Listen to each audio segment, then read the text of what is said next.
Now let's look at the nerves. In the last section, we looked at three major nerves, the obturator, the femoral, and the sciatic. We'll follow the sciatic nerve in a minute. The obturator nerve and the femoral nerve we don't need to follow any further, except to remind ourselves of the muscles that they supply. As we've seen before, the obturator nerve supplies obturator externus, adductor brevis, and longus, and the anterior part of adductor magnus. The femoral nerve supplies iliacus, pectineus, all four heads of quadriceps, and sartorius. The obturator and femoral nerves also have sensory branches, some of which go below the knee. We'll leave these out. We'll go on now to look at the sciatic nerve. We saw the sciatic nerve a minute ago with the hamstring muscles absent. To see the whole picture, we'll add the hamstring muscles. Here are semimembranosus and semitendinosus. Here's biceps femoris. Here are the two heads of gastrocnemius. The space that's bounded by these muscles is called the popliteal fossa. As we saw in the previous section, the sciatic nerve passes deep to biceps femoris. Here it is emerging. Here are the popliteal vessels coming in beneath the semi-muscles and passing deep to the nerve. Above the knee, the sciatic nerve divides into two major nerves, the tibial nerve and the common peroneal nerve. The tibial nerve runs downward in the midline and passes between the two heads of gastrocnemius, along with the popliteal vessels. The common peroneal nerve diverges laterally, running just behind the tendon of biceps femoris. It passes around the neck of the fibula, here's the fibula, and passes into this muscle, peroneus longus. We'll follow the further course of both these nerves in the next section. Of the muscles that we've seen in this section, the tibial nerve supplies popliteus, gastrocnemius, and plantaris.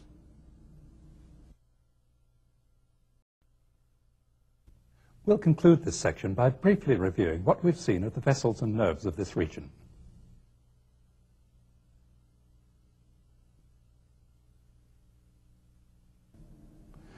Here's the femoral vein and artery,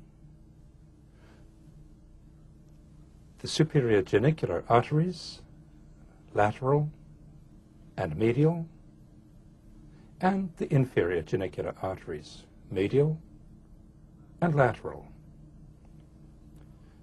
Here's the popliteal artery and vein. Here's the sciatic nerve, the tibial nerve, and the common peroneal nerve.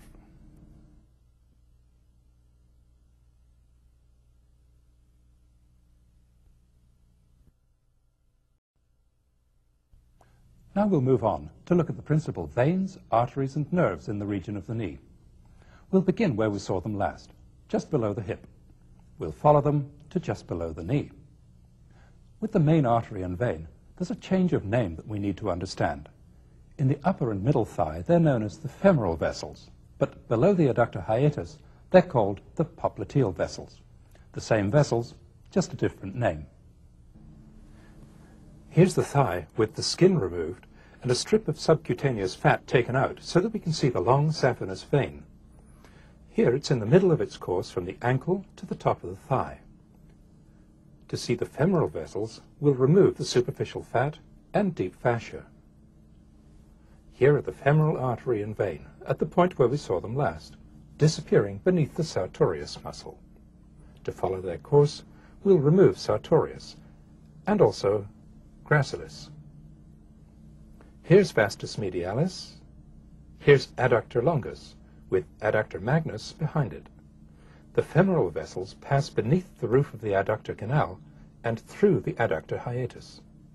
To see where they emerge, we'll remove semimembranosus and semitendinosus and go round to the back. Here are the vessels emerging behind adductor magnus. They're now known as the popliteal artery and vein. A little above the knee, the popliteal vessels are joined by the sciatic nerve. At the back of the knee, the popliteal artery lies deep to the nerve and to the popliteal vein. To see the artery better, we'll go to a different dissection in which the muscles are intact and the nerve and the vein have been removed. Above the knee, which is just here, the popliteal artery gives off these two superior genicular arteries, lateral and medial. At the knee, it gives off these branches to the two heads of gastrocnemius. And below the knee, it gives off these two inferior genicular arteries, medial and lateral. The popliteal artery then disappears deep to the two heads of gastrocnemius. We'll see where the vessels go from there in the next section.